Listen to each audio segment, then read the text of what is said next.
Hello, good evening, everybody. Welcome to round 11 of the North American Grand Prix Monday Night Open Wheel Championship, coming to you live this evening from an old, no longer existing track, Bridgehampton in Sag Harbor, New York, right on Long Island. Historic track on the beach, and it is a roller coaster ride. We are here for round 11 with Brad Maris, my partner here on Monday nights. Brad, welcome. Partner in crime. Ooh, just switch over to quali and let's. Okay, sorry. I thought that I had some technical difficulties there for a second. Thought I'd lost some contact with you. Look, I typically try to get some recon laps in, especially at track. Don't know, right? Do a little pre-race game. You know, figure out what's going on. I ran 4 or 5 laps out here last night. Said, forget this. This is too tough, right? Put in some more dedicated laps tonight, but after about 20 or so, only got within about 3.5, 4 seconds. This is one tough track, Night Owl. Super bumpy, super kind of fast, but kind of treacherous and technical too. These guys are gonna have a tough time around here tonight, Owl. Take a quick look at the track map for tonight's race. It is just 13 corners. But very, very difficult circuit, very hilly, a lot of ups and downs, especially in the final corner turn, I guess, the big bend, turn 10, 11, 12, and 13. Yep. It is a handful, but we're going to jump on board here with last week's winner, Aaron Parsons, who hopefully will give us a clean lap around this track. Brad, what do you think?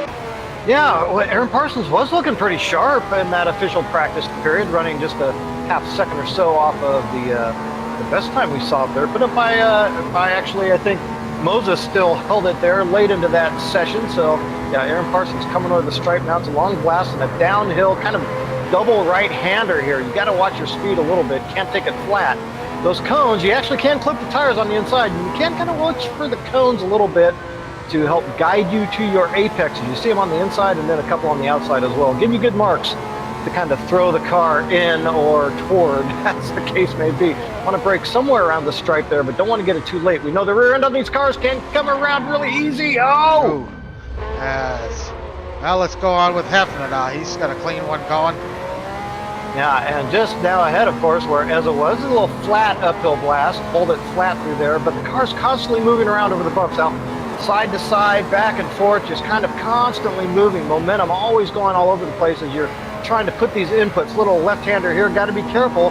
Downhill braking zone here, very bumpy. Easy to get the front locking and frankly just go sliding completely off. This is a long, long corner here, setting up wide to take the late apex and another blast here. Just a couple corners left to go. And this very tricky corner, we're going to see some guys go off here on this little kind of high-speed rise, little flick right, and then braking zone to the right. And tough to get absolutely right because it's an important corner for this track, Al. A lot of your time before your lap's going to come basically on those last couple corners. You're right, very treacherous, the last part of this track. So Hefner checks in with a provisional pole of 127.8. Houston was looking very racy here with a 27.8. The sticks thousandths of a second quicker actually than Hefner. Amansky now, track designer extraordinaire. He is the person that built this track, and he sets provisional pole at his home circuit here with a 127.5. Yeah, Amansky was looking quick. I was looking over the practice times. Houston, Amansky. Was looking fast, so a bunch of these guys have dipped into the 27s. Not sure if we'll see 26s in quali, Brad, but I guess it's more than possible. Well, I'm not sure. I'm going to guess that those low 27s were qualifying type pace, and it's going to be tough, I think, to really get. It's going to be tough to get into 26s, I think. But I suppose you never know. We saw Samard go pretty deep, and John Houston's best practice time, as you said, was at 27.2 or 3, so got some work to do. Jumping on board here with Zach Hefner, currently tied for second in the Drivers' Championship alongside Ian Jolicoeur. Jolicoeur not here this evening, so he is himself out of contention for that Drivers' Championship. But it's a bit of a stretch here as his teammate currently slotted into third here. Kevin Kirkbride early in this qualifying session, currently running.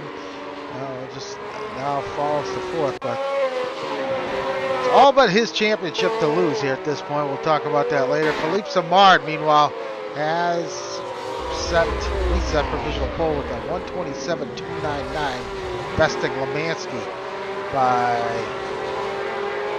2.5 tenths. Yeah, and nearly as good a lap as we've seen. That's just 2 1/1000ths off of John Houston's best practice time. So, not to see perhaps a time better than that will give us the best lap we've seen on this track.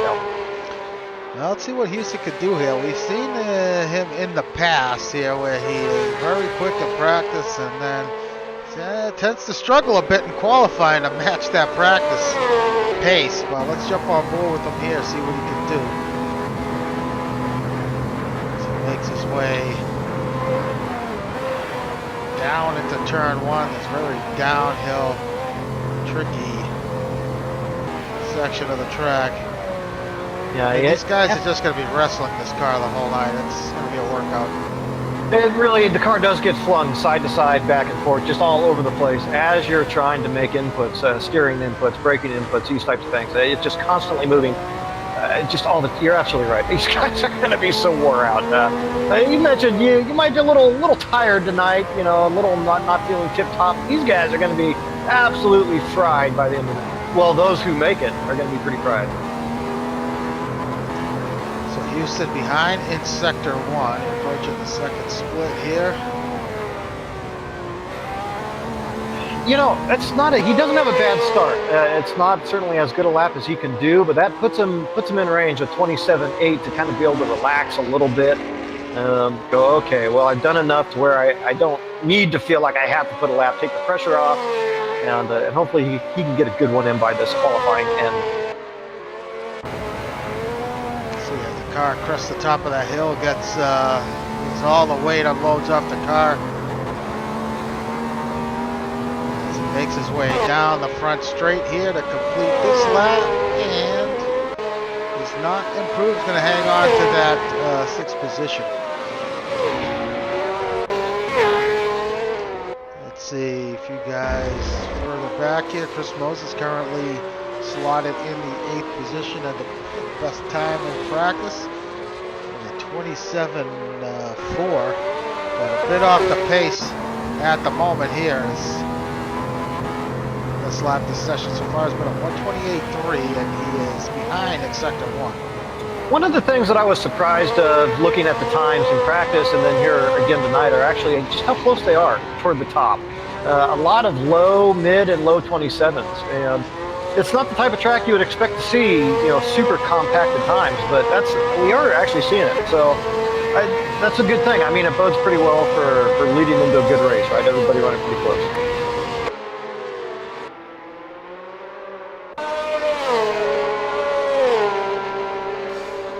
See if Moses can improve on his time. And he does, but it's not going to improve his starting position. He's going to remain in 8th. A little further back, Joel Ekman.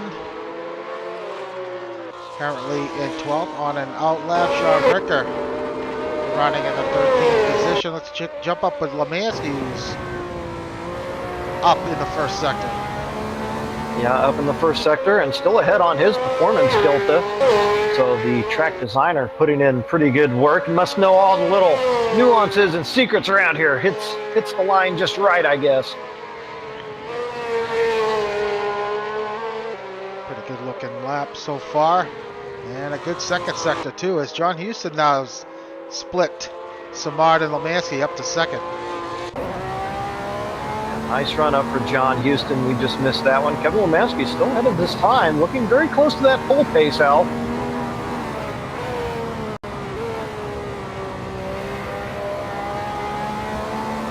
Looking for second gear through there, not third. I think that was a pretty good final turn. Yeah, it looked pretty decent as Lemansky crosses the line. And boom, to provisional pole with a 127.203, bumping our qualifier extraordinaire, Philippe Samard, down to second by 9/100ths of a second. Samard, unfortunately, with a DNF last week, got caught up in an incident.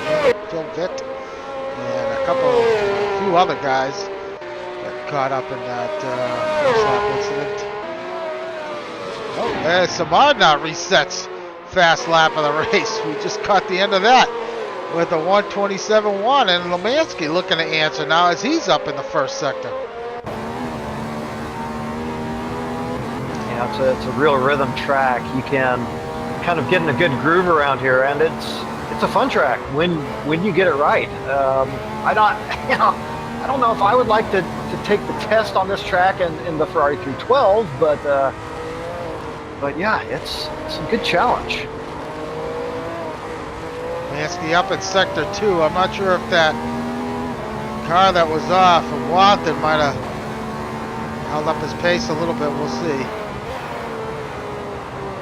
Got to take big risks there in the second to last corner to hold good speed, but you still need to get the car slowed up in that final corner. This is where some of these guys are going to have problems here in the race tonight.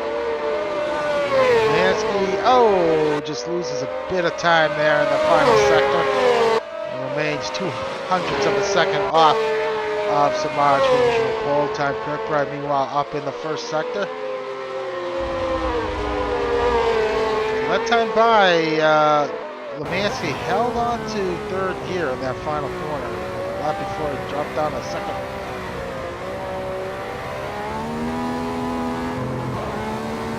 Lemansky up again, so he keeps, he's up big in the first sector. We're on board here with Kirkbride.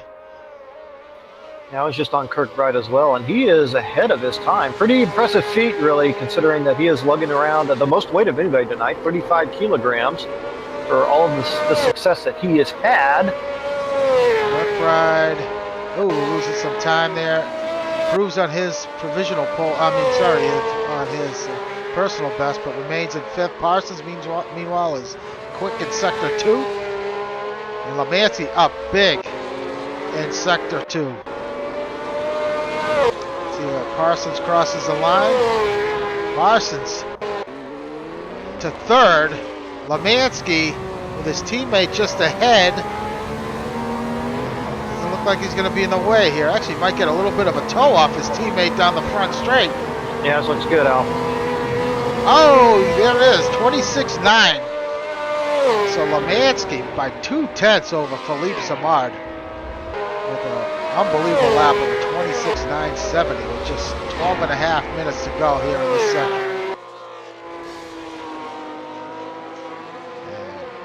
No doubt that's got some eyebrows raised here, including Philippe Samard. Yeah, I would think so. My eyebrows are a little raised now.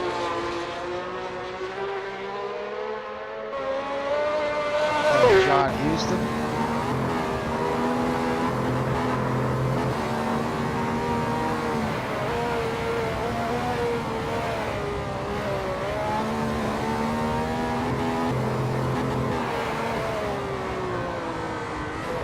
Houston is behind in sector 2. You see a lot of the guys. Houston nearly throwing it wide off track, but got us back in here. Don't think he's going to have enough to clip his teammate here. See how he manages his final corner.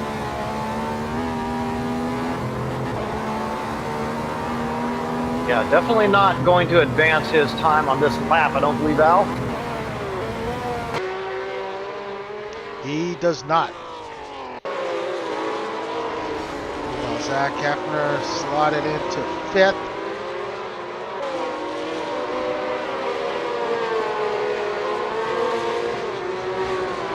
Well, it's been an interesting season so far. This season 33 qualifying, we've seen a lot of dominance in the way Samard has handled these qualifying sessions in these cars, but kind of a reversal in the race as he's had a couple of wins, but certainly not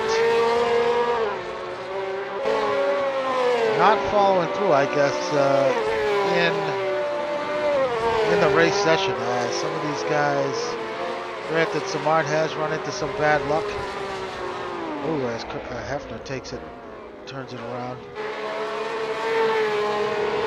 As he follows Samard, he's 2/10 off in sector 2. But Kirkbride has not scored a single pole position this season and leads the championship by 40 points, which is pretty remarkable. I don't know if we've had, I'd have to go and look, but I don't know if we've had a championship winner not score a pole and win a championship. Yeah, I don't. So Samard loses it. Samard was a little bit behind there. Someone went off in front of him. But yeah, that's an interesting stat we'd have to check and see. But, You know, Samard.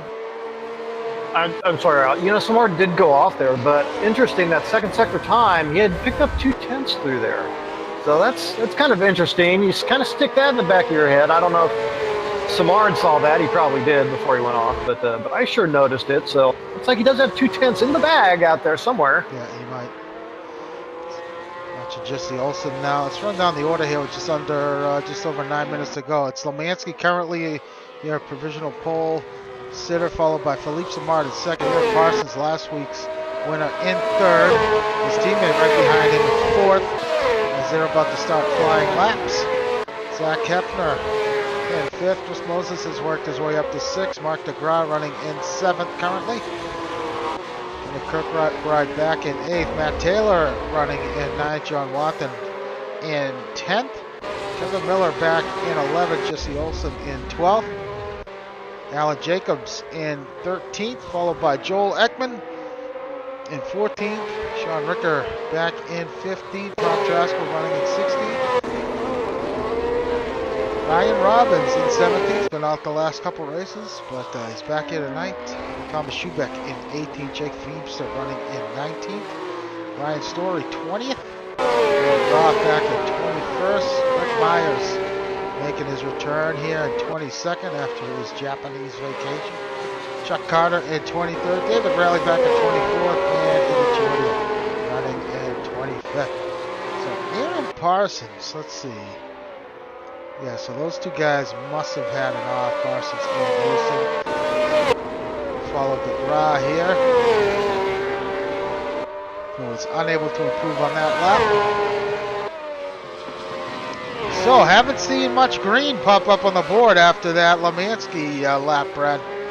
No, not recently. Well, it's pretty clear that Kevin really nailed the first couple sectors. I mean, we saw him really lit up, and frankly, he carried it through. Actually, hit pretty much every single sector. So I suppose we see a couple zeros popping up there by Samard. Maybe that's as good as it's going to get because, I mean, we haven't seen any other 26s, right, in the week of practice. As far as we know, nobody else can do it.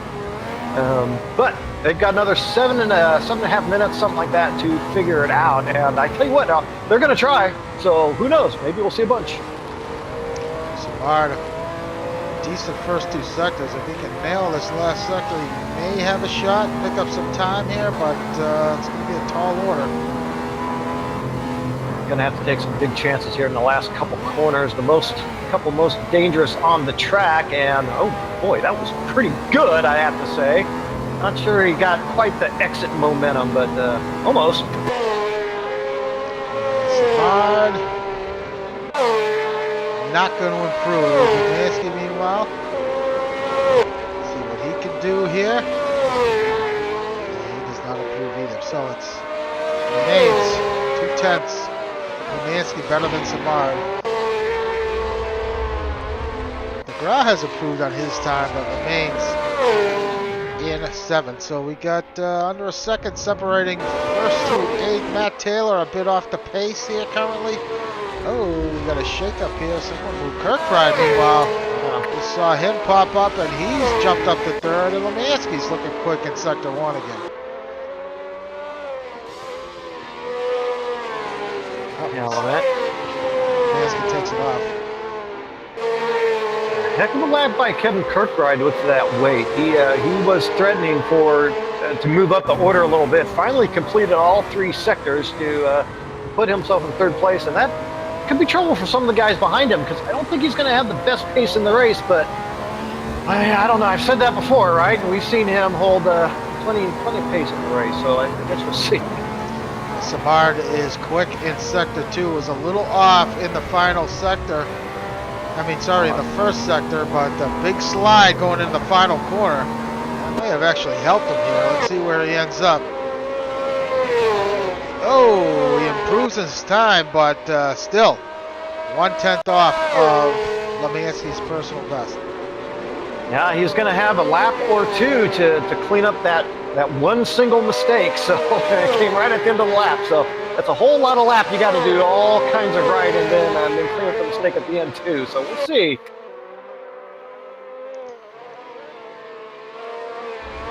So several guys here on their out laps.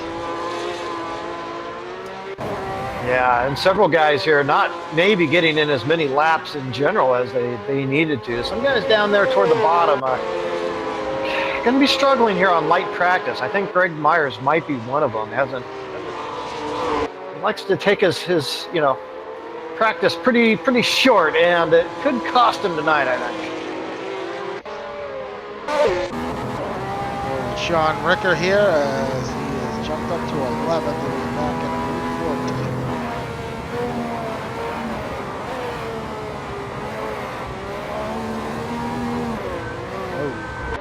A little too much throttle on exit, got the rear of the car out of shape, so we should have time for another go. Alan Jacobs, pretty good first sector time here. He's back in 14th and looking to pick up some spots. Saw Alan Jacobs turned around a couple times here at this corner coming up right here, so still he is well ahead of his time here, Al. You're absolutely right. See that one nicely, and to the top 10 if you can get it right. Yeah, now he's only got a couple corners to go. Just telling yourself, okay, relax. Finally on a good one here. That should be pretty decent. Pick him up a few spots anyway. As Jacobs comes to the line, and yeah, up to 9th. Taylor just a bit off the pace here, Matt. A little surprised to see him back in 10th. I think really what we're seeing, Al, is the difference between, like tons of laps and then, a few, a solid number of laps. I think we're seeing the difference between tons and a solid number, because that's really what it takes around here. Yeah. Oh, that's not going to work out for Taylor as he takes it wide. So Samard, over 2 minutes to go here. Samard out on track. Lemansky looks like he's done. He's got it parked in the garage. Yeah, only 2 minutes left to survive for Kevin Lemansky. Grab that pole, and man, that would be a big boost for him. He's been needing something like this, Al. Yeah, he had a great race. There's a couple, 2 races ago. Yes. At Monza, finishing 2nd. Yep. But it's been a pretty, down season for him. Yeah, it's been a little up and down season. It's after a cruise on his time. Kevin Miller has jumped up to 7th, dropping Moses back down to 8th. Kirkbride is looking with a good lap here. Looking to slot into 2nd. It's the 10th off in sector 2. Yeah, very nice through that final corner, using all of that inside curving. I wonder if he might not have taken a little too much on exit. And, well, it looks like not enough, because he is not going to be able to flip Samard there for 2nd.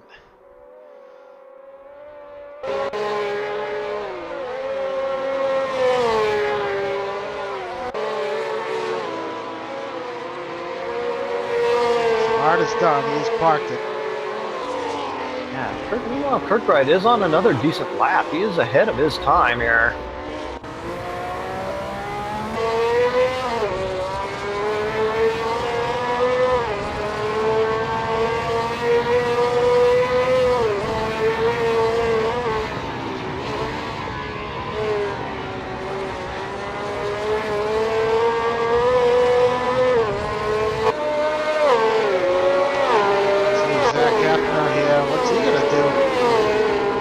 bump Houston down a spot, splitting the T-Brock Dam guys. So Hefner now qualifies in 5th. Yeah.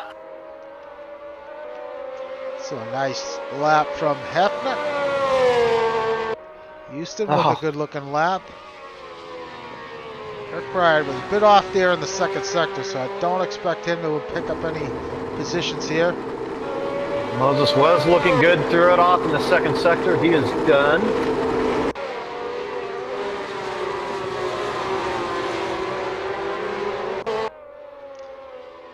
So Houston loses some more time in sector 2.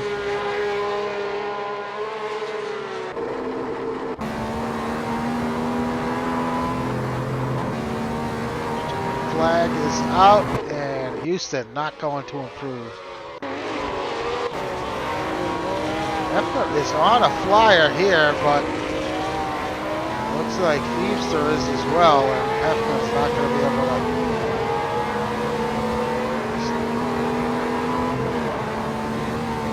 Looks like he's going to be able to improve. He's all over the back of Jay.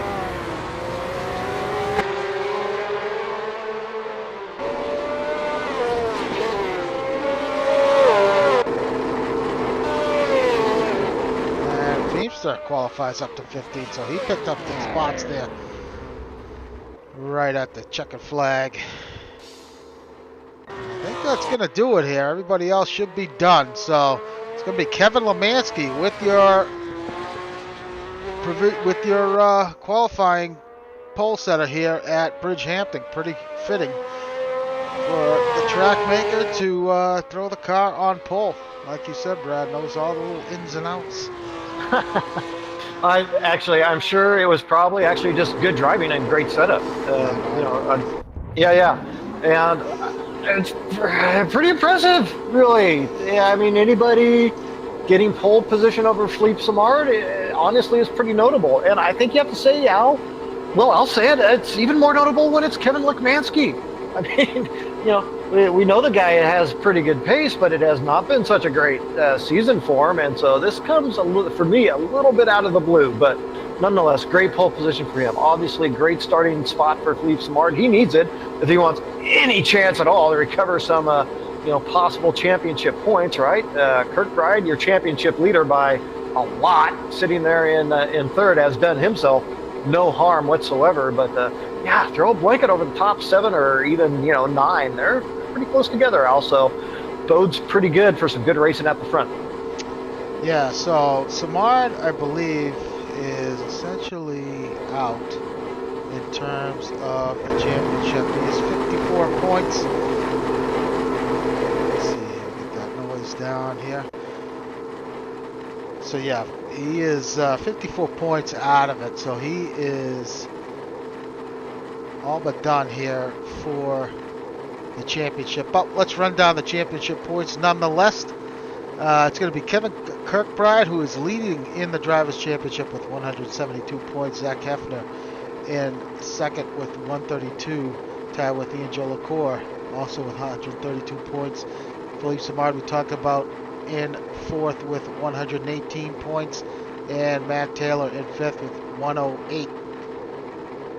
In the team championship, Podium Hunters starting to run away with it here, which they pretty much have been. It got tight a little bit midway through the season, but they've really stretched out their lead after last week. So Kevin Kirkbride and Zach Hefner leading with 304 points. French Connection, Ian Jolicoeur and Philippe Samard with 255. T-Brock Dam Bam in third. That's John Houston and Aaron Parsons with 211. They have an outside chance to snatch second away from French Connection, and then a big gap between T-Brock Dam Bam and fourth place Captain Clutch Racing Matt Taylor and Mark DeGraw with 174 points. Precision Motor Racing's Chris Moses and Thomas Schubeck in fifth with 103. So I think the closest championship right now is Podium Hunters and French Connection, but one half of the French Connection out tonight. It's tall order. Yeah, tall order. And I tell you, that fourth place team, Captain Clutch team I had my eye on all season. Just didn't work out for him, but especially last week at Watkins, came away with no points there. They had really surged. They'd actually picked up almost maximum points the prior 2 weeks, or actually picked up points on their rivals anyway. So they were on an upward trend, but came away with no points there at Watkins Glen last week. So they are. Look, I mean, it's a long shot for anybody but podium hunters. I mean, let's be honest. But nonetheless, yeah, okay, I'm done. All right, well, let's run down our starting order here for tonight at Bridgehampton. It's going to be Kevin Lemansky, your pole sitter here tonight, followed by Philippe Samard. There he is. Philippe Samard going to start in second out of Canada. Kirkbride, starting in third out of the U.S. From Australia. Aaron Parsons in fourth. Zach Hefner, USA, in fifth. Pair of Canadians there, John Houston, Kevin Miller starting 6th and 7th. Chris Moses starts 8th. Mark DeGraw takes 9th. And Alan Jacobs starts 10th. Taylor out of the U.S. in 11th. John Watson in 12th. Sean Ricker, Canadian, in 13th. Jesse Olsen starting in 14th. And Jake Feebser out of the U.S. in 15th. Joel Ekman flies the Assetto Corsa flag. He starts 16th. Tom Traskell's in 17th. Ryan Robbins takes 18th. Thomas Schubeck starts 19th. And Gary Roth takes 20th. Canadian Brian Story going to start 21st. Chuck Carter 22nd out of the U.S. Greg Myers from the U.S. 23rd. From Argentina, Iggy Chiordia starting 24th. From England, David Rowley in 25th. And that's your starters here tonight. Brad, any predictions here?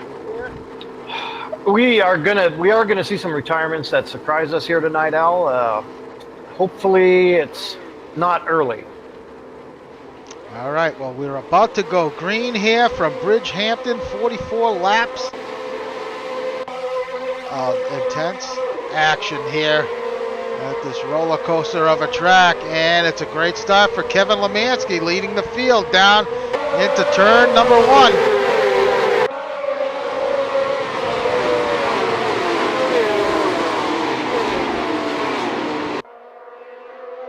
Philippe Samard hanging all over the back of him.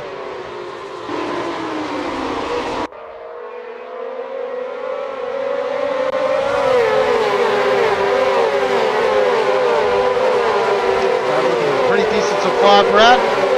Looking okay so far, Al. Got some tough corners to go back here.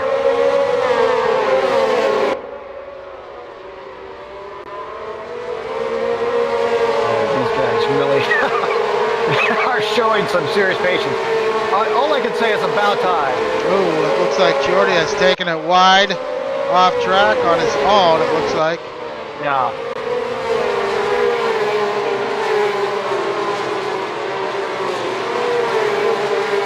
Nonetheless, pretty good start to this race here.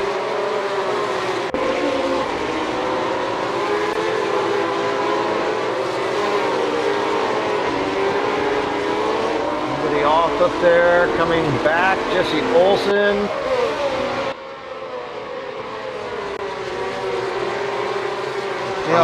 Completes lap 1, and it's going to be Kevin Lemansky leading this race. Off to a very early lead here. Already has a half a second up over Philippe Samard. Well, Lemansky put in that great run last week for second, but this is a different animal, and he hasn't been in this position for a while.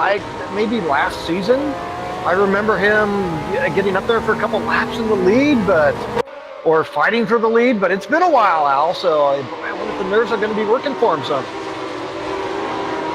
Zach Hefner here as he's putting the heat on Aaron Parsons. Parsons won last week at Watkins Glen.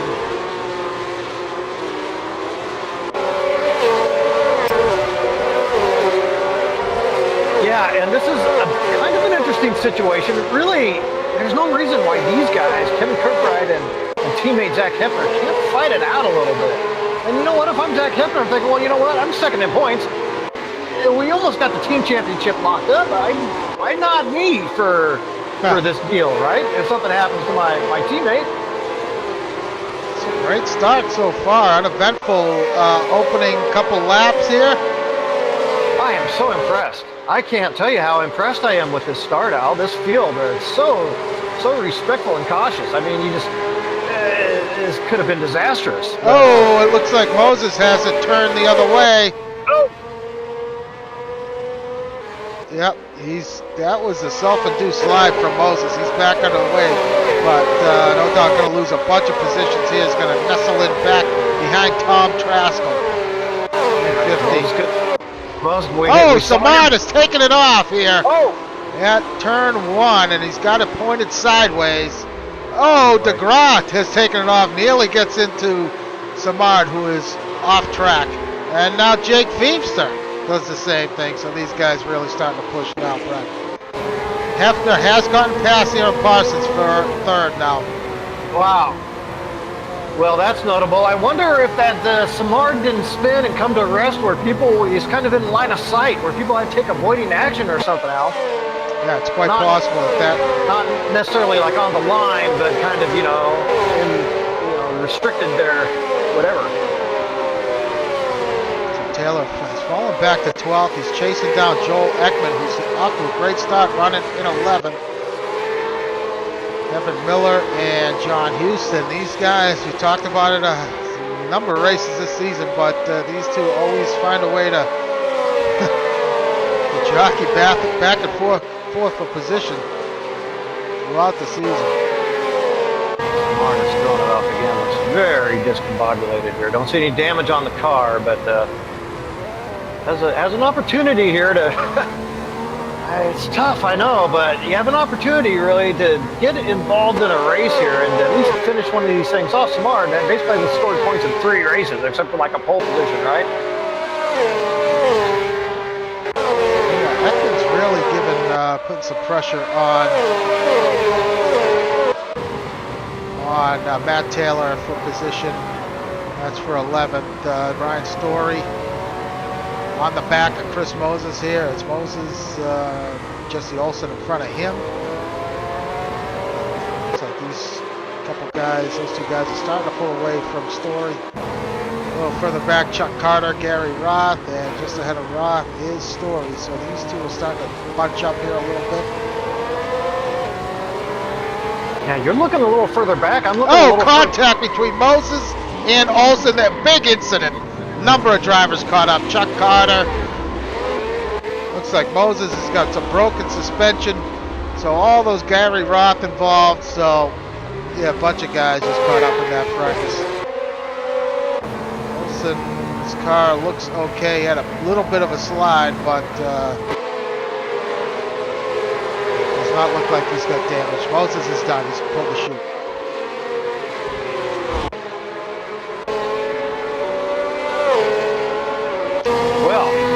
Houston now side by side with his teammate Parsons, having a look on the inside. And it's the pass made, so it looks like Parsons might have made a little bit of a mistake that allowed his teammate to get a run on him. He's fallen back a bit to Zach Hefner, who's running in third. It's Lemansky, Kirkbride, and Hefner, your top 3, and now Kevin Miller putting the heat on Parsons. Yeah, it's really is no reason not for, John Houston and Aaron Parsons to kind of fight amongst themselves too, now that team battle's kind of pretty dismal. But I was just going to say, before we had that contact back there, it was Kevin Miller and, well, was John Watman also moving well and truly up the grid after, not so great starting position. So the other guys' misfortune have propelled guys like Kevin Miller up the field.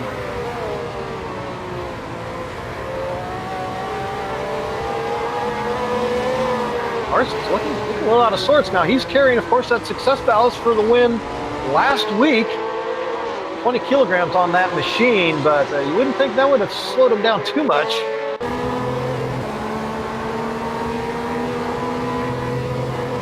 Look a little further back here at the Grau, Watson, Ricker. This is a nice battle going on.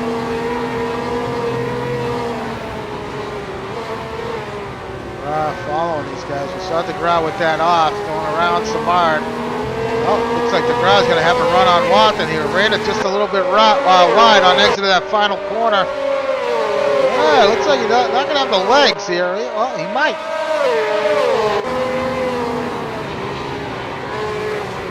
Oh, Watson. Whoa, Watson manages to hang on to it. But that was very dicey.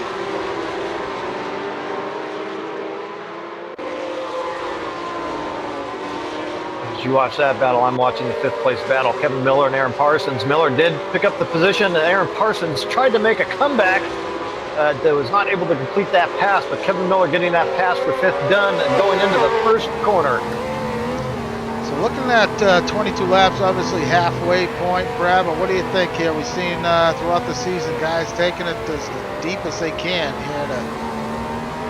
Word around the paddock is that these guys can go to lap 34 or 35, and I don't see any tire issues for them here tonight once again. So it's just a question of, I think really the question is what you're comfortable with. Are you comfortable taking the extra fuel and running the slightly slower lap times, or do you want to take less fuel and run a little faster to start? I mean, I don't know. If I can keep the pace up at all, for me, I take the fuel and save the time in the pits, because we've seen that pay big dividends this season, Al.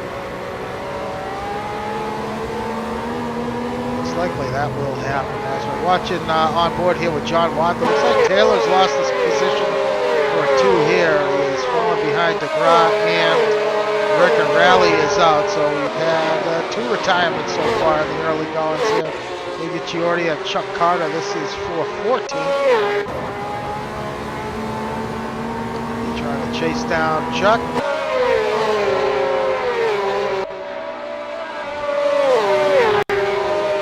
Now, quickly going back to that fuel strategy and pit stop stuff. You know, I think I take the more fuel and take less on the stop.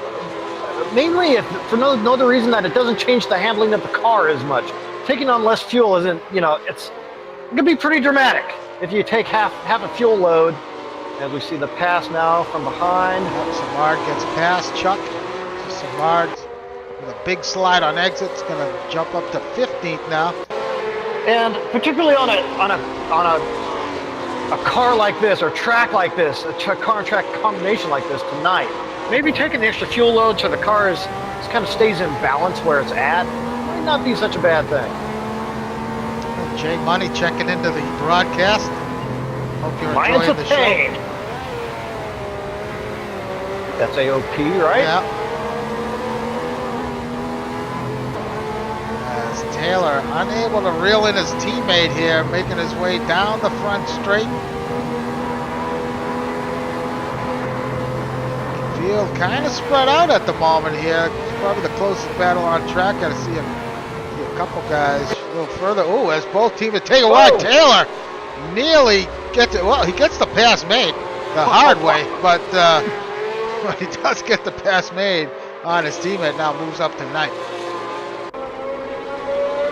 Thomas Schubeck and Greg Myers now running nose to tail down the front straight.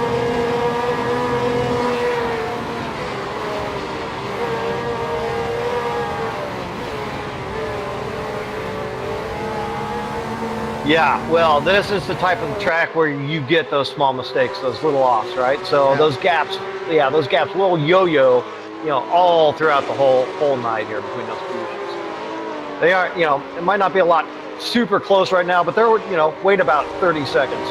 There'll be like 3 of them. Schubeck currently in 19th. Had a great result last week at Watkins Glen. It's been a long time coming for him. He had a difficult stretch, but with his best points finished last week. As he chases down Greg Myers, this is 18th. Not sure what happened. Schubeck qualified relatively well, but has fallen back a few spots here. I wonder if he had enough. He's looking on the inside of Myers here. Oh, might have been a little tap there from Schubeck. Now I was holding my breath for that Schubeck finish last week. He did happen to get it in. You're absolutely right. Put in, what, 12th best time in the week of practice, something like that. So showed pretty good pace there in that official practice. But frankly, this should be a relatively easy pass for Thomas Schubeck, because Myers hasn't gotten much practice out here, and he's looking a little shaky. Myers That's his best lap of the race. So let's check out. Open and grinding, that's right. So let's check out our front runner here. It is Kevin Lemansky, our leader. He's got 2.5 second cushion over Kevin Kirkbride. Running behind in second as Gary Roth dives into the pits for some reason. Early on in this race, Zach Hefner running in third. John Houston behind him, just a couple seconds off of Alpha. Kevin Miller with a nice start here to this race, running in fifth, and Parsons behind him in sixth. You know, that's technically the pit window. I mean, Gary Roth might just be planning on pitting early and taking it to the end. I don't know. But it's sorry. Go ahead. Yeah, it's technically it's a pit window. Alan Jacobs with a great start, running in seventh as Kevin Miller has thrown it off and has given up that fifth position. And then some, as he has fallen back to eighth, and DeGraw now looking to pounce as well. So Taylor must have had some kind of off again, as DeGraw has gotten back past, and Lofton now looking to take advantage of Taylor here, who looks to be struggling in the early goings of this race. Not sure how much time Taylor has put in leading up to this event, but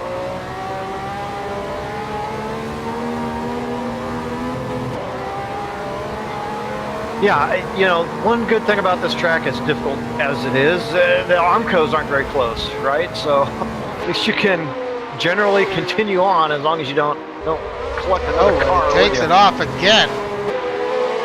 So Taylor continues to struggle here. I think it might just be a matter of time for him, as Jacobs now gets past Parsons, who is taking it off and is slow exiting the final corner. Boy, does Parsons look pretty shaky tonight, or what? His teammate went by him without too much bother, and boy, has just kind of slipped through the order. Now back almost out of the top 10 out. Yeah, it's resumed here in ninth. So Parsons, everybody having a hard time here tonight, minus the front three, who've been running pretty much lockstep. But Lemansky has picked up some time on Kirkbride. Kirkbride, who, believe it or not, I talked to him earlier today about his race tonight. He wasn't feeling all that quick, but when you know, he's found himself up to second again. And have to put in a great result minus any catastrophes here. Doesn't need to win the race. He can finish comfortably here in second. Philippe Samard is out. Oh boy.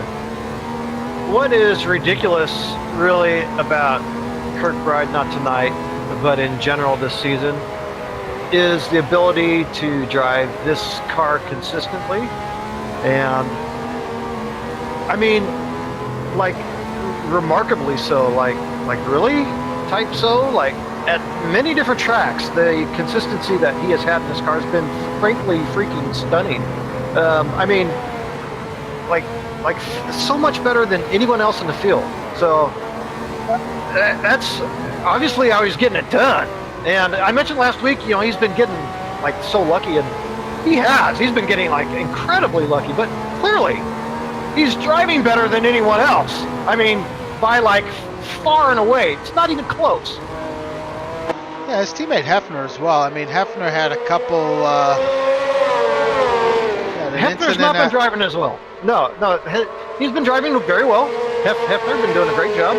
They've always been sharing setups, and it's been helping. But no, there's nobody in Kirkbride's class in terms of on-track performance to a consistent time, lap after lap. It's been ridiculous. And that's what it's been down to for him. I mean, yeah, he's got to win, but that's it. He's got one win earlier this season, and it's just been a string of second-place finishes and third-place finishes that, I mean, he's got 5 second-place finishes. and a third, and a couple other races where he finished a little further back. But I mean, can't beat that okay. consistency. Okay, a 28.6 and a 29.1. 28.6, 29.1. So it hasn't run plus or minus 5/10 of a second on this track and this car combination. That's like insanity. Okay, 29.4, missed one, had one outlier. Okay, over 11 laps. I mean, that's just stupid. I'm sorry. It's just like it shouldn't be possible, but clearly that he knows how to manage this car, and it's great to see. So nice close battle here now, brewing 4-6 between Miller, Ricker, and DeGraw, who we're running on board with. But I know those guys, Kirkbride and Hefner, certainly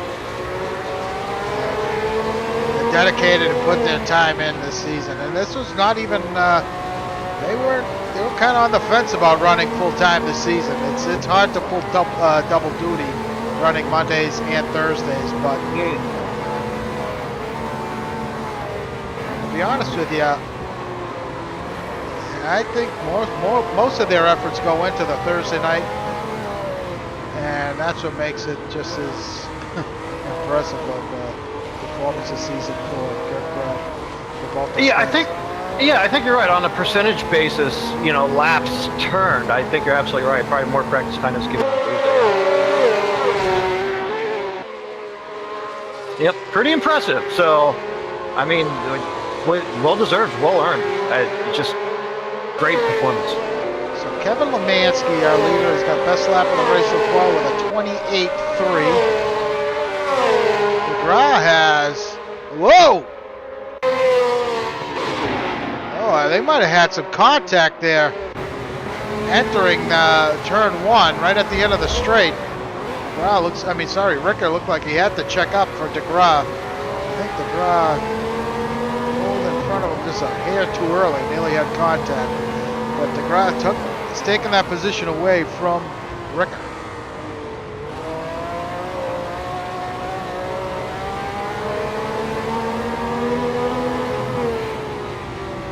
Now we've seen those gaps come back together, at least over that 6th position now. So it'll be a pretty tough fight for these guys, and I don't think they plan on stopping anytime soon. So this could potentially be a battle that's going to rage for some time here. So Taylor still running here back in 12th, trying to give Joel Ekman the business. Ekman running really nicely there in 11th. Robbins and Chuck Carter a little further back. Pick those guys up. Robbins. Traskell's teammate running in 15th in the points. Back to this Ricker-DeGraw battle. Let's see what Ricker can do here if he can close the gap up on DeGraw going into 1. Doesn't look like it's going to happen.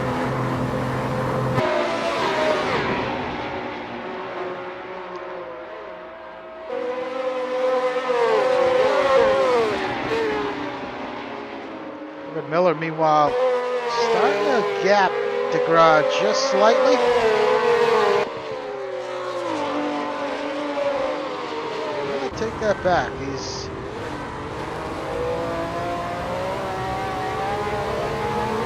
hanging on to the back of Miller, not letting him get away. Oh, yeah. Matt Taylor into the pits and is away. A pretty quick stop for Taylor, so I suspect Taylor is good to go to the end of the race on lap 15. The pit lane is pretty short. You can't overshoot your pits if you have one of the first boxes. That's for sure. So you're gonna have to be careful about that. But you can go in with a lot of heat, and it's a short pit lane.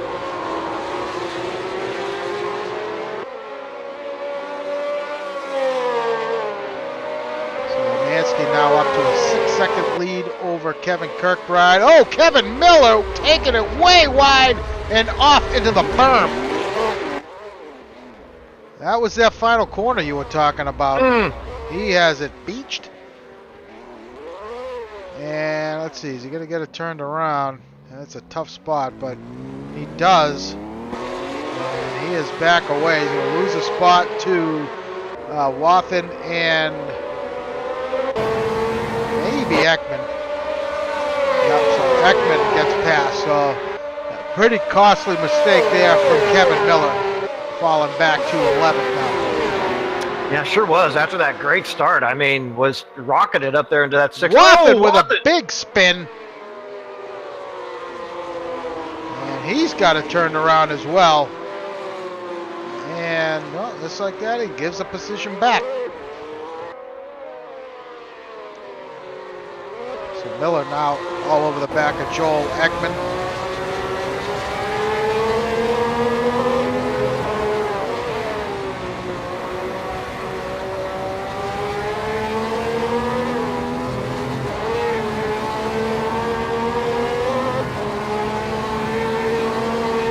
Yep, not give. Oh, big bold move right there from Kevin Miller.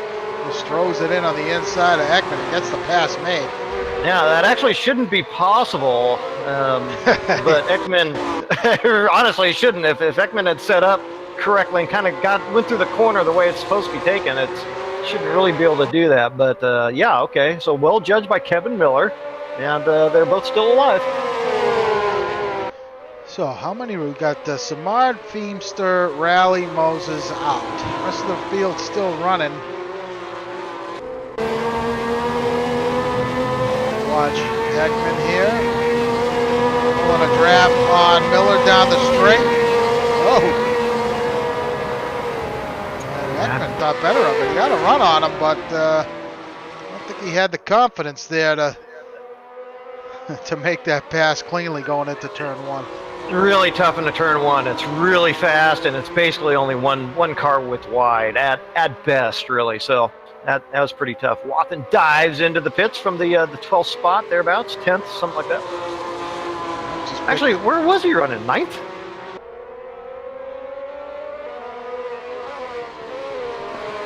He came in. No, he made a mistake. So Wathen in the pits. Let's see if he's it's a long stop for Wathen. Oh, he's away. As Lemansky now resets fast lap of the race with a 128 flat. Carter has come out. I'm sorry, Taylor has come out just ahead of Chuck Carter. So Taylor has pitted. We suspect he's good to go to the end of the race. That's only 15-second stop for Taylor, but it was like 30-something for Wathen. Do you think that's down to damage? It could have been damage, or perhaps he changed tires by mistake. Who knows? But Lemansky, meanwhile, is your front runner here, working lap 18 of 44. You're just joining us. We'll grab a cup of coffee. It's going to be a long night. Still have about halfway done. Truckload of laps left to go here before this one's done. The penultimate round of season 33 here at NAGP. The Monday Night Open Wheel Series. So, tell you what, last week's race at the Glen, pretty popular. Lemansky's rendition of Watkins Glen, big hit, Brad. I think a lot of the guys like the track. I like it too. No, I think it's great, and it performed pretty well for these cars. There's a couple of rough sections where the kind of pendulum motion on these cars really got big cut by Matt Taylor there through one. Yeah, clearly it drives very well, and I think it's going to be in relatively heavy rotation over the upcoming seasons. Al, what do you think? I agree. As Jesse Olsen now has called in tonight, so we reached about the halfway point. This has been kind of customary here, where we see guys start to unravel as Olsen is done. Houston, meanwhile, is really closed up on Zach Hefner for third. So Houston has been running pretty consistently here from that fourth position. And looks like Hefner's made a couple, 3 mistakes. He's lost some time to his teammate. Kirk right up in second, so that's about a 6-second gap between those guys, but Wilson really closing up quickly here on Zach. So those double retirements for the French Connection has pretty much put the nail in the coffin, and any hopes they had of winning the team championship with Samard out. Now it's up to T-Brock Dam Bams, Houston, and Parsons to take over that second overall position in the team championship. Yep. I don't see any reason why they shouldn't be able to do it. I mean, Samard didn't look terribly interested, really, and I mean, maybe he was, but just ran into some other trouble. But so it's four races now with no points, and I know he's had some pedal issues and whatnot. But yeah, it's been a rough go for those guys after what appeared to be a pretty promising fight there toward the end. But that's the way it goes sometimes. And I suspect, I don't see why Houston and Parsons wouldn't be able to take over that spot either. If not this week, then the next. Fuji, I think, next week, right? Yep, Fuji. And Japan, final race of the season. As this should start to get interesting here as Hefner and Houston have caught up to some lap traffic of Tom Traskell and Brian Story, and they're locked into their own battle, but they should be aware of what's going on behind them. Traskell, I don't think he's doing his best here. I don't think John will take advantage here, even if there's. I think he'll go ahead and just kind of hang behind, wait till Zach gets clear. It's be kind of the gentlemanly thing to do. So I think John Houston will just kind of hang back till it gets sorted out, and maybe it's sorted out enough. He's going to get a run on Hefner here, exiting turn 13. Taylor out. And Houston, is he going to make it stick? Oh, he does. Wow. What a pass there from Houston. Yeah, definitely had to earn it. Hefner was going to have to back off. He backed off just, I would say, exactly perfect to make John Houston have to earn it on the. These guys try to negotiate Brian Story. They do. But man, that was a pretty. I don't even think Houston thought he was going to make that one stick, but he did. No, it looked pretty well judged. Look, it was kind of up to. It was seeming like John Houston slightly ahead. He was going to have to back off, and Hefner took it deep enough to make sure John Houston had to earn it by holding it on the inside, right, where Zach couldn't quite get the undercut on him. So that was a good pass, and as good a defense I think as Hefner could have mounted. Good driving. Great job by both those guys. That was an impressive pass. Meanwhile, Alan Jacobs. I haven't talked much about him. He's had a best result of 5th this season, and currently running in 5th with DeGraw a couple seconds off of Jacobs. Ricker having a nice run here in 7th. Aaron Parsons with a lot of gap between Ricker in front and Miller behind, so a pretty quiet run so far. I keep checking that. Go ahead. Yeah, sorry, Al. Yeah, I keep checking that gap, Parsons to Ricker, and it just has never closed.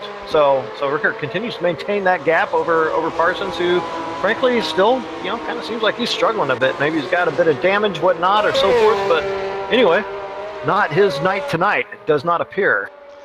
Kevin Miller, meanwhile, was, I believe, as high up as 5th, and a couple mistakes has dropped him down to 9th. Joel Ekman running in 10th. Iki Chiordia with he had an off at the start of the race, but is now running handily here in 11th.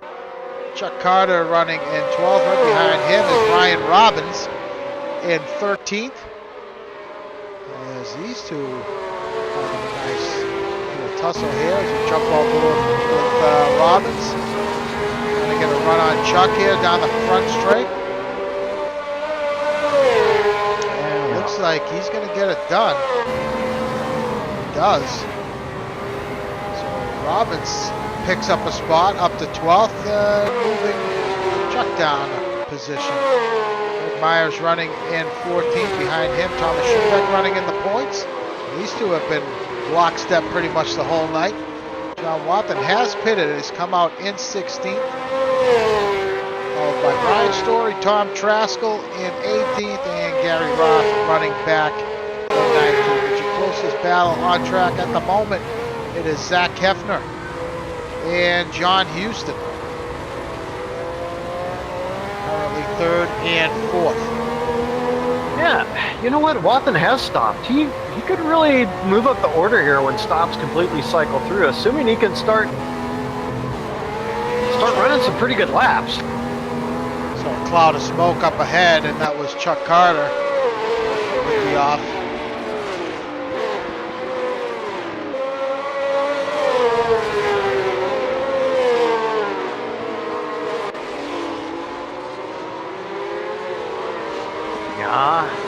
Right, Heffen, Houston continue to battle.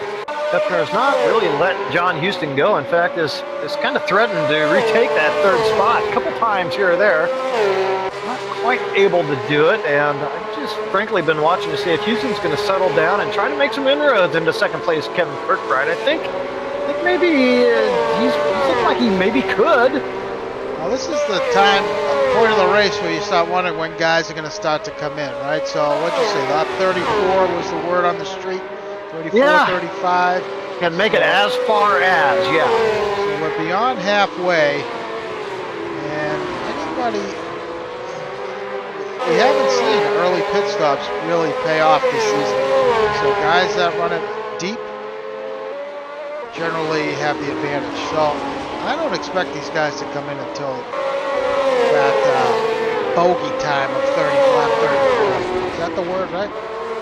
Yeah, and sometimes we can kind of tell if somebody who seems like they would otherwise have good pace but are running slow kind of strangely, it kind of is an indication that they have a lot of fuel on board, but we haven't seen any of that type of separation between the guys tonight, right? So maybe it'll be late stops for all these guys this evening, though we know Kirkbride generally doesn't take it as deep as some of the guys around him, so maybe he'll stop a couple laps early, Kirkbride, but yeah, it's looking like maybe all these guys will take it deep tonight. So Houston closing up here on Schubeck and Greg Myers. Yeah, it'll be a bit easier. Well, not easier, but these perhaps more than Traskell and Story, be an easier pass for these guys, perhaps.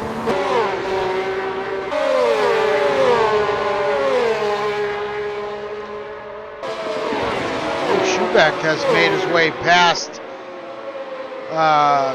Greg Myers, just caught that.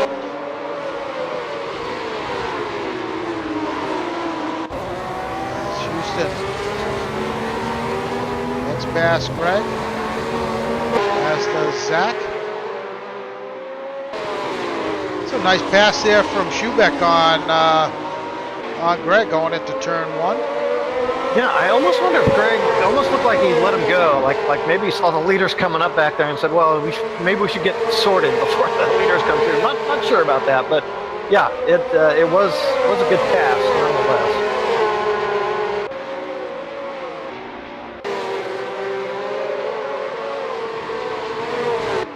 So those guys make it past Schubeck without issue. And now it's up on Greg to try and get that position back from Thomas. But Schubeck currently the only driver waving the banner for PMR here tonight, as Chris Moses with an early departure from this race early on. I was going to say that. Was their first retirement. Yeah, when I saw him make that mistake and get back there, I was going to say, we've seen that once or twice before out of Moses this season. And get mired back in traffic. Oh, Schubeck now into the pits. Sorry, go ahead. Yeah. No, I was going to mention at the time. Every time Moses has been back there this season, he's run into trouble and has picked up retirement. Silverstone, he got back there and recovered like a little bit, if his memory serves, but still wasn't great.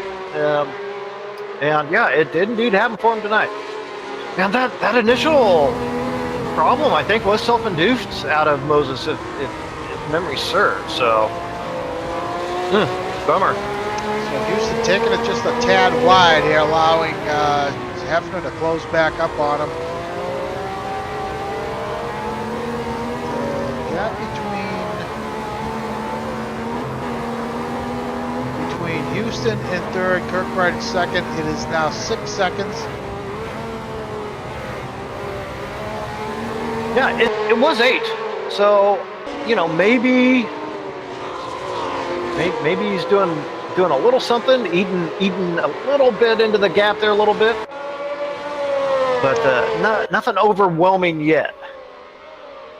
We'll see how these stops play out. If Kirkbride does stick to his typical deal, pit a couple 3 laps earlier than the majority of guys, then maybe some guys who go longer can pick up a little bit of time on Kirkbride. If Houston goes a little longer, save some time in the pits, you know, with that fuel load. We'll see.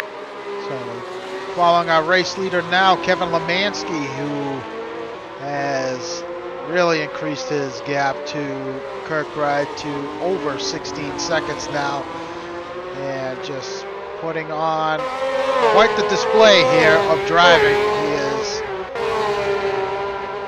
from qualifying, taking pole position, and now in the race, really starting to drive away. He owns fast lap of the race by looks like 3/10 over, who was that? John Houston. So 28 flat, best lap for Lemansky, and there's still time to go in this race here. I mean, it's ridiculously good what he's doing to the season. And I mean, we've never seen Lemansky drive anywhere close to this well, ever. It's stunning. It's awesome. It's great to see, but you know, where the hell has this been? Look, Lemansky was whining so bad a few races ago, he was thinking about quitting. You know? So what the hell? This is great. Oh, and he's into the pits out. So Lemansky pitting from the lead on lap 27. Kirkbride is going to stay out. So let's see. It's a good example here. If Kirkbride elects to stay out late, how much time can he actually pick up on Lemansky, who is pitting here on lap 27? Hefner and Houston. Well, Hefner now has gotten past Houston, so sorry, we did not catch that. As Houston nearly takes it wide, and he tiptoeing his way, gets it back together, but has fallen back. So Lemansky rejoins in 13th. I'm sorry, in 4th, 13 seconds behind Kirkbride. Yeah, so a bit of an early stop, maybe a bit of less fuel load, Al, which is maybe why that's not going to count for all of his pace. I mean, his pace has been incredible. So, but it could count for some of it, right? So Lemansky has 1 win and 1 pole position to his credit here. I think that was season. I believe it might have been last season, Brad, if I'm not mistaken. I can't. Well, it was the Jordan last season, right? I don't. Yeah, he got a win last season in the Jordan. Maybe yeah. Hockenheim or something. Well, anyway, it doesn't matter. Well, whatever it wasn't as dominating a run as he's had to this point. Look, yeah, we're only through 29 laps. Ooh, Kirkbride in now. All right, so Kirkbride goes in. Hefner's going to stay out. Houston has stayed out. So Lemansky won at Interlagos, second race of the season last season. So. Okay.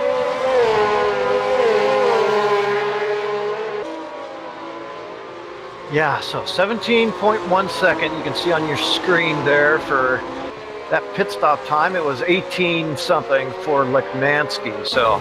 And that, you know, some of that is definitely down to the fuel weight that Kevin Kirkbride saved just coming in a couple laps later. So Hefner and Houston will also enjoy that advantage, taking it deep. And, you know, if these guys can go all the way to lap 34, Kevin Kirkbride coming in lap 29, I mean, that would kind of bear out what we've seen the course of this season. Yeah, the interesting, the who you want to keep your eye on is, I guess, Hefner and Houston I think so. in regards to Kirkbride. Yeah, we'll see how that plays out. Parsons, let's see, don't know if Jacobs has pitted yet. Oh, 147.7. What was Lemansky's time? 152. So Jacobs may have pitted. Parsons is in front of him. Robbins is in. Parsons has closed up on Sean Ricker now for 6th.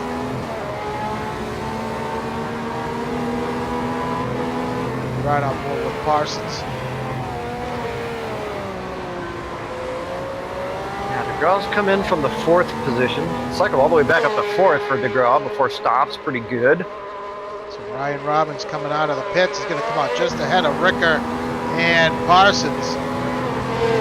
He's not going to have enough speed there to come into play.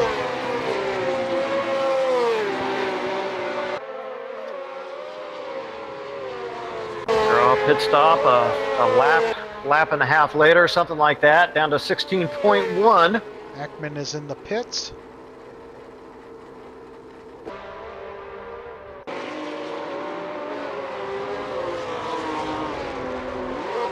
Ooh, little mistake there from Hefner. Should allow Houston to close up slightly. Houston's starting to, that mistake. Falling back to 2 seconds behind Hefner. He was leading Hefner. These guys have gone back and forth a couple of times here. He's just now advantaging Hefner. So we're about to start lap 31. Hefner, your leader currently. These guys quickly losing time to Lemansky running in 3rd. The gap was over 6 seconds. When Lemansky came out of the pits, it is now down to nearly exactly 5 seconds. Yeah, it can take a while. Ooh, Houston, big slide there. It can take a while for you to kind of get readjusted the way the car balance is right coming out of those pits. Like talked about a little earlier, but Kevin Lemansky not having a problem with it at all. So looking sharp, still right back on pace. I think Houston got discombobulated. Whatever mistake he made to allow Hefner through, I think he's still kind of, got him unfocused. So running out of laps, but still enough to do a little bit of damage and perhaps still challenge for this that place over Kirkbride, perhaps. So Alan Jacobs now starting to close up on these guys, Parsons and looks like Ricker. There's a bit of larger gap between Ricker and Parsons. You got to wonder if Parsons made another mistake.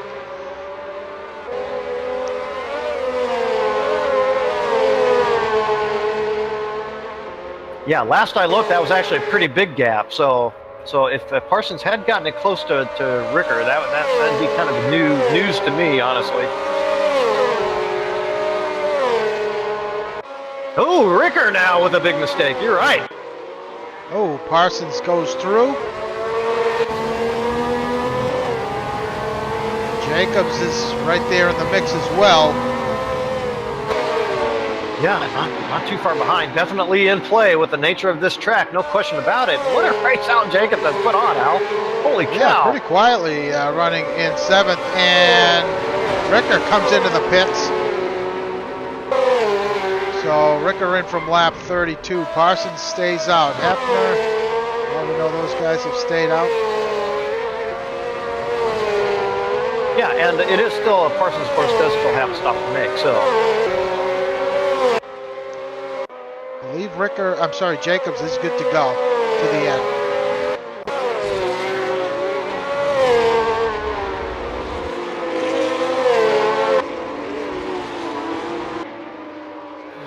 Yeah. Someone with an off. Yeah, I think that was Kevin Miller who got off. Jacobs now starting to close up on Parsons.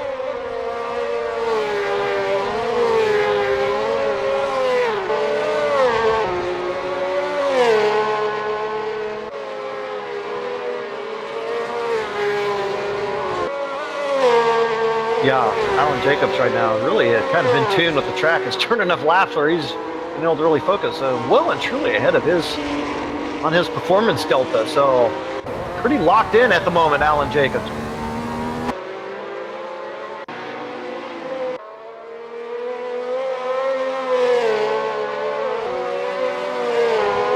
See what Houston and Hefner do if they decide to come in this lap.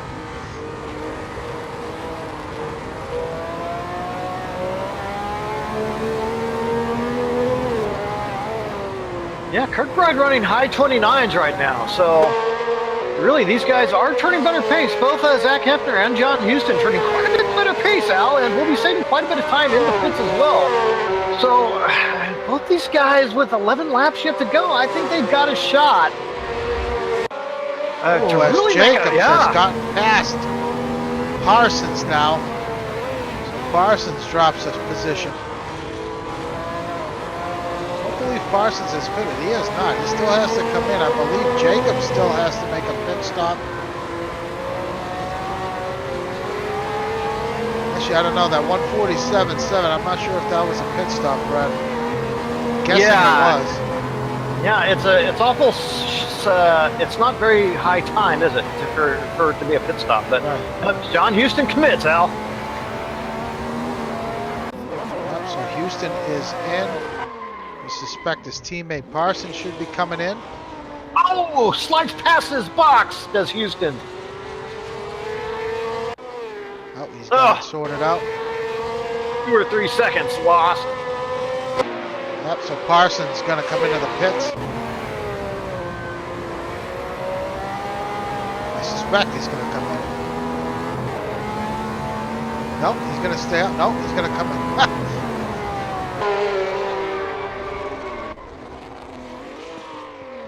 Parsons in.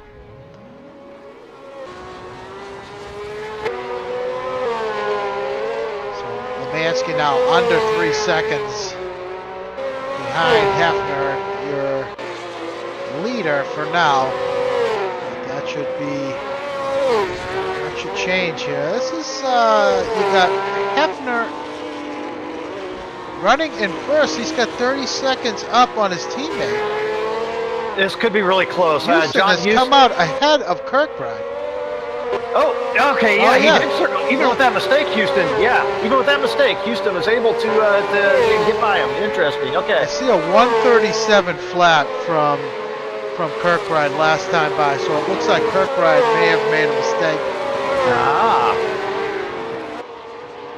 Yeah, it would have been close anyway, I think, because Kirkbride was not doing enough of his lap times, and these guys were running very good laps. So I expect Zach Hefner to pretty easily get out in front of John Houston here, and that should be your battle for second. Let's see, Hefner pulling away. Houston now climbing up onto the main straight.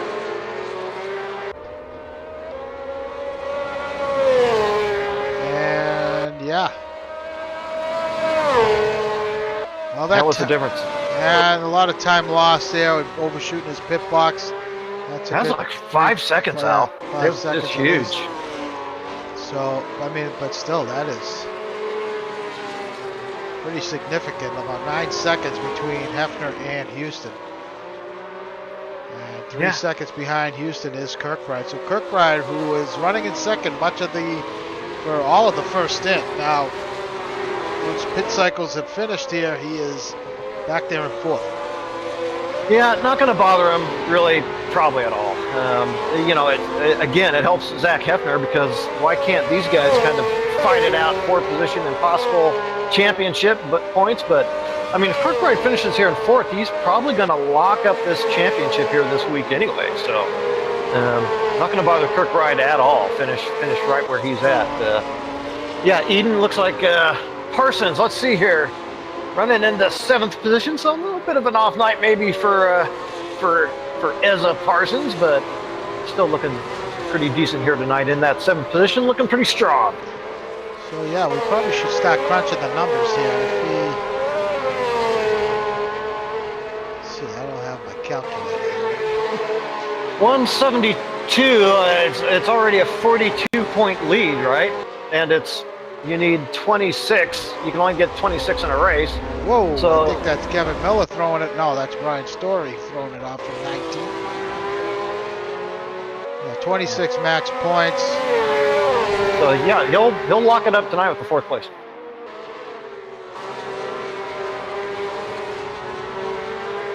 None of Jacobs starting to reel in Kirkbride here. Jacobs running in 5th.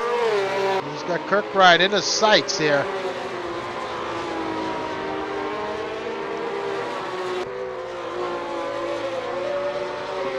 Yeah, it would be a nice feather in the cap for Alan Jacobs. Clip one more position here as the race laps wind down. And there are only 8 laps to go. They're going to click off pretty quickly.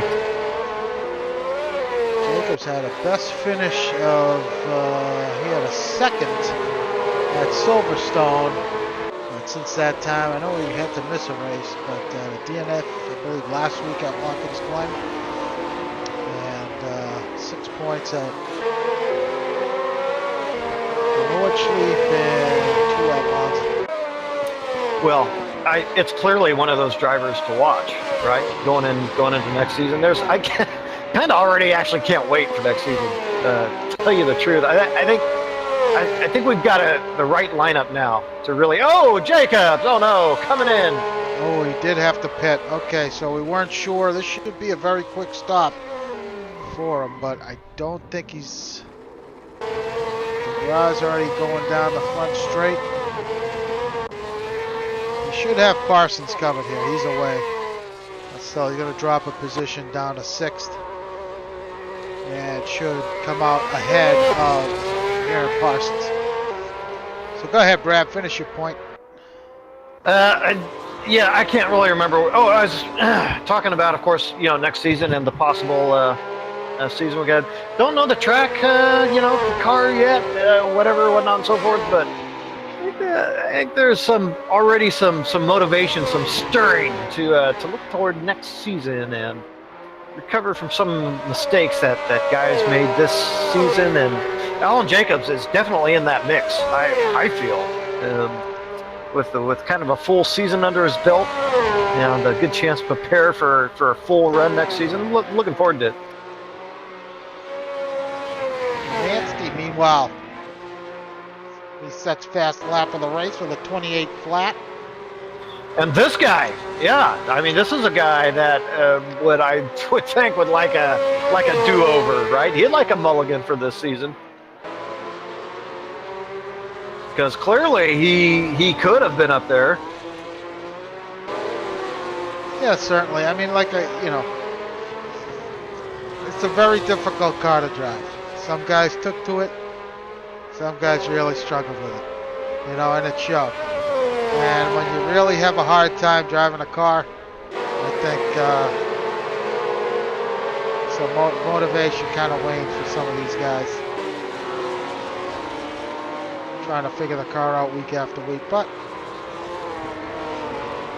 nonetheless, Lemansky certainly got it figured out this week, and looking very well. His teammate Phoebes are out, left early. He was kind of on the opposite end of the spectrum here tonight. He's the guy who had that great result at Monza. I believe he had a nice finish last week at Watkins Glen. Yeah, he had a nice finish last week at Watkins Glen last week. Finished 3rd at Monza, but I know I heard him talking about how difficult the car was to drive. But that's one more race after this one to go, and then you guys can hopefully start focusing on next season.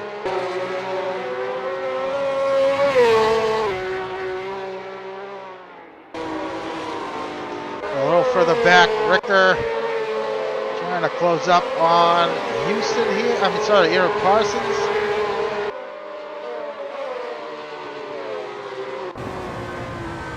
Thomas Schubeck running in 14th, so this is going to be another respectable finish here for Schubeck if he can keep it together.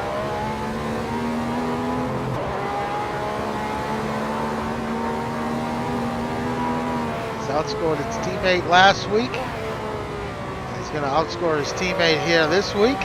Oh yeah. Barring any DNFs.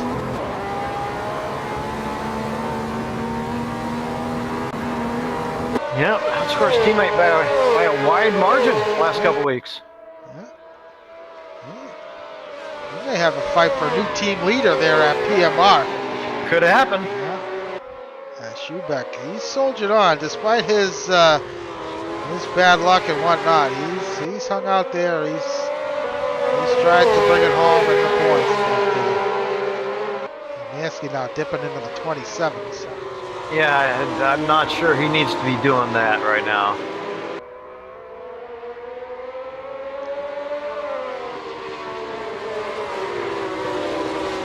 He does a good job letting.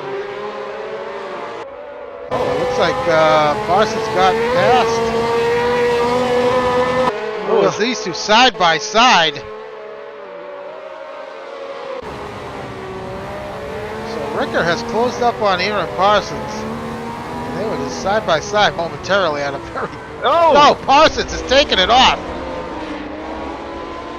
And he's gathered it back up, but yeah, just these little tiny mistakes are very costly.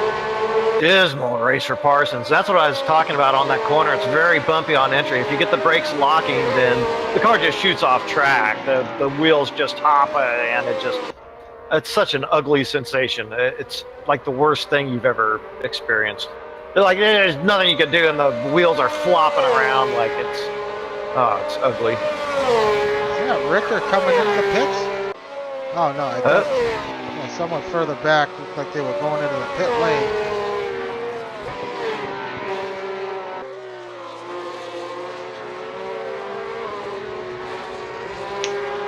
But this has been the Kevin Lemansky show.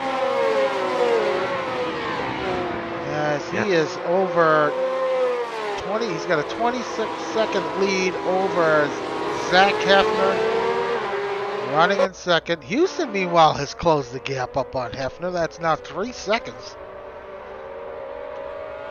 It was nearly about 8 after the pit stops, Brad. Yeah.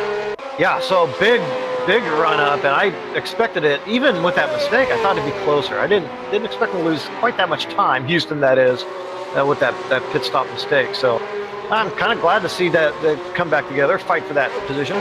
Houston running the last 3 laps in the 28s. Hefner 29s, and last lap of a 30. So it's quite a difference. I wonder if Hefner's just kind of coasting here, just a couple laps to go.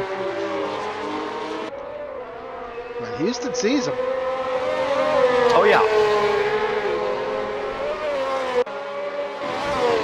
Let's run down our running order here for the last time. It's going to be Lemansky leading, followed by Hefner in second. Houston right there in third. Kirkbride running in fourth. Mark DeGraw, his best run in some time, running in fifth.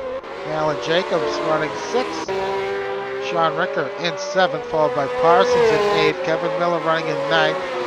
Joel Ekman in 10th. John Watson running in 11th, followed by Iggy Chiordia. Iggy with this is probably going to be his best result this season. Oh yeah. Ryan Robbins there in 13th. Greg Myers running in 14th. Thomas Schubeck in 15th. Tom Trasko in the last points paying position at 16th. Chuck Carter running in 17th. Gary Roth 18th. And Brian Story in 19th. We have 25 starters and 6 retirements. I would say that's actually a pretty good ratio for this track. I'll be honest with you. It could have been worse.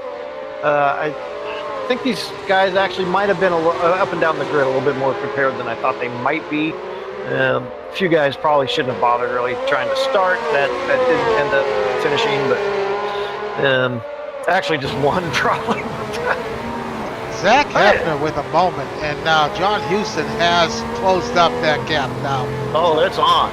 It is on. So Houston could get a run on Hefner here on the exit of this final corner. He's nestled up behind him.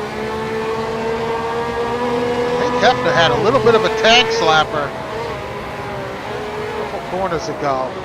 Allowed Houston to really close up, and this is Houston. Yep, he's going to get the run on him. Oh boy. Yeah, Hefner running it a little bit wide on exit. This is for second. Oh, Hefner takes it wide. He's got it turned around. Caution to your teammate on the radio right now. Yep. Kirkbride gets through. Oh, he may. Well, DeGraw's not close enough, but Hefner's going to fall back to fourth. DeGraw, no doubt seeing that on timing, could be smelling blood, but 6 second, 7 second gap. Oh, sorry, 5 second gap. It could be not enough laps there for DeGraw to catch up.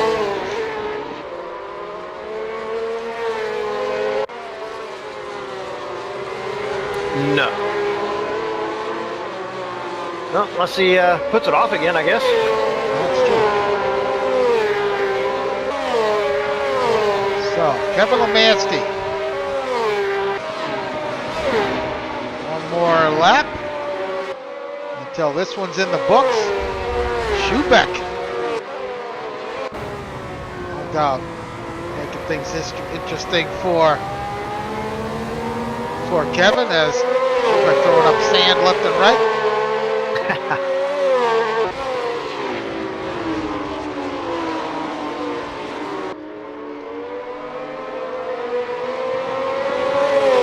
That's Lemansky passed.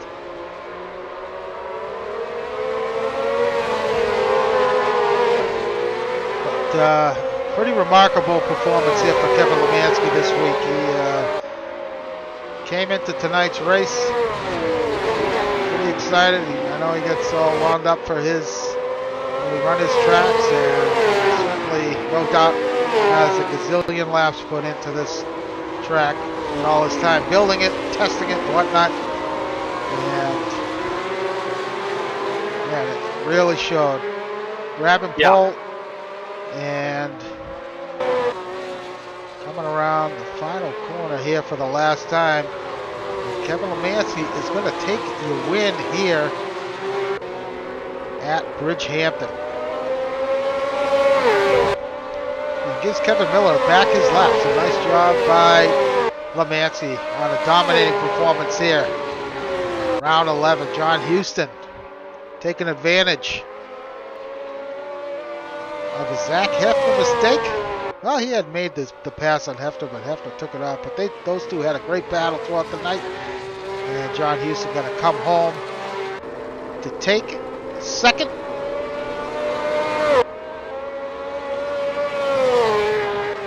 And Kirkbride going to finish here in third for his 8th podium. Wait a second. What happened to Kirkbride? Kirkbride took it off. Nope. Sorry, it's not his 8th podium. DeGraw's going to finish 4th. Kirkbride. Not sure what's going on here, but Kirkbride's going to finish. I assume he wants to drop some weight. 5th. I don't know about that. That was odd. Jacob's going to take 6th. Sean Ricker going to come home in 7th. And Kevin Miller is going to finish in 9th. Your last car on the lead lap. Let's see if we can get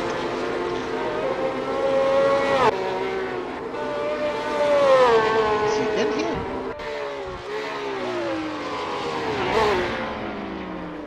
Oh, I don't see him. Oh, there he is. Kevin, do you copy? Yeah, I'm here. Hey, man, what a performance you put on tonight on your, I guess, I don't know if this is considered your home track. I know you're from New York, but your home track you built, dominating. Well, to beat out Samard in qualifying, that was very impressive. I think you got him by a couple tenths. And then you just drove away from the pack here. At the start of the race, within a number of laps, you're up 6 seconds, and then overall you finished nearly 30 seconds ahead of John Houston. Pretty impressive run here tonight, man. Yeah, I didn't really expect to win. I live about 15 miles from where the track used to be. But I've had a lot of laps here. I've had probably well over 1,000 laps just building it and testing it in other races. And I wasn't sure what to do with fuel. Lately I've been doing packing it and go, but figuring I was starting on the front row, that probably wasn't a good idea. So I took some out and did about halfway. I guess most people seem to do that. Only a couple in front of me, I think, did another extra 5 or 6 laps or so. Once I was worried about Kirkbride at first, I really was. He was kind of hanging with me, and I was like, slowly creeping away. But any mistake, he was going to be on top of me. But once I got about 10 seconds on him, I was like, all right, I can breathe now. And I just calmed down and just tried to be consistent. I don't think I went off once, and I don't think I even missed a shift, which is like not heard of for me. Well, congratulations on the win. It was a pretty dominating win, and that was exactly my question for you. If you expected to have that type of pace, I mean, through the week of practice, looking at the laps put in, we certainly didn't see anything like a 26, for a qualifying type lap. And then in the race, it was just a matter of putting that qualifying to good use and getting out front. But yeah, frankly, it didn't sound like you did think you're going to have that pace, but it worked out. My season's been so bad at this point, I just kind of expect the worst from the get-go. But I didn't really put any laps in until last night because as I said, I've done so many laps here. I don't need to learn the circuit. So I put some in last night, and I was like, yeah, so I'm at the top of the list, but I figured that's going to fall, and it did. It was cheaper in the 27 ones. I was like, all right. I don't know. It seemed like either the track conditions were faster tonight. I don't know, but I didn't seem like I drove it any different. And there's probably 2 or 3, believe it or not, more tenths in it. I kind of messed up and on the second half of the lap to get that, was it 0.97, 26. And, but yeah, I was really kind of surprised. I actually, 5 minutes ago, I went upstairs to get a drink and get ready. I'm like, probably we'll lose it. And Samard almost got it, but it was like 0.9 of a second or 0.09 of a second. Yeah, it was close, but still, nonetheless, an impressive. We didn't know if anybody would dip into the 26s, but you were the only person to do it. So that was a great job. And in your testing, did you actually test this car at all at this track, or? Yeah. Well, I drove a lot of the 49 when that. Obviously we didn't have a 312 until recently, but yeah, I drove a lot of the Cobra and all these low grip cars. So it's kind of like my go-to. I did an hour race with another group a while ago with this, and I won that by like 2 laps. But yeah, I've had quite a bit of time in this car. This setup though was the best setup I've had all year. I don't know, I messed around with it a little bit, and it was just on rails. I didn't have to get it sideways. It just tracked where I wanted to go. It was just perfect through the whole field run. It was never tail happy. It just felt under me the whole time, so I just felt super confident with it. So it's your second win on Monday nights. I think your last one was last season in Interlagos and Jordan, but no doubt this one's got to be more satisfying, seeing that it was your home track and the track you made, and it's got to feel nice. Oh yeah, definitely. I was as soon as the green flag fell and I started pulling away, I'm like, this might be possible, and then just got to keep it under me, which for the first time, because even at Interlagos I spun it once, so it's the first time I really kind of got it all together. Probably won't ever happen again, so we'll savor this. Yeah, savor it while you can. So great job, Kevin, and good luck next week at Fuji. Congratulations. All right, thanks. All right, pretty impressive run there for Kevin, and I guess pretty subdued night here, Brad. I know we had a few retirements, but gaps were pretty spread out. I thought it'd be a little bit closer out there tonight. Yeah, it doesn't surprise me at all. The nature of the track was such that it was very difficult, and the bumps, and we did see the guys that got the amount of practice in, that got more practice than someone else, right? And I think that is the reason for the gap. So, but that's fine. I mean, look, pretty good event. They aren't all going to be barn burners, right? We've had some great races this season. This one was actually very intriguing in terms of the strategies and the way they played out, and I liked it. I'm looking forward to to finishing off our season at Fuji next week. That's going to be also a great track and a victory lap, a nice victory lap for some of our championship winners. And I think the competition index is always going to be in play, so we got that to look forward to too. Yep, as Brad said, we are going to be at Fuji next week, our last race of the season. I believe Kirkbride has locked up the championship for season 33 on Monday nights, but we'll save that conversation for next week. What do you think, Brad? Yeah, I think so, and Kevin and Zach, I think, deserve a little bit of them time, spotlighted for sure. So that'd be a good time next week. Okay, so until next Monday at Fuji, we're going to be next Thursday at Interlagos in the GT Series, so stay tuned for that one at 9 p.m. Eastern. Should be a good run there. Nice championship battle brewing there as well. Very close. Kirkbride in the mix, Peter Zavo, and a couple other guys. So Hefner. So it should be a good run. But until next week, thanks everybody for tuning in, and thanks, Brad. Everybody have a great night.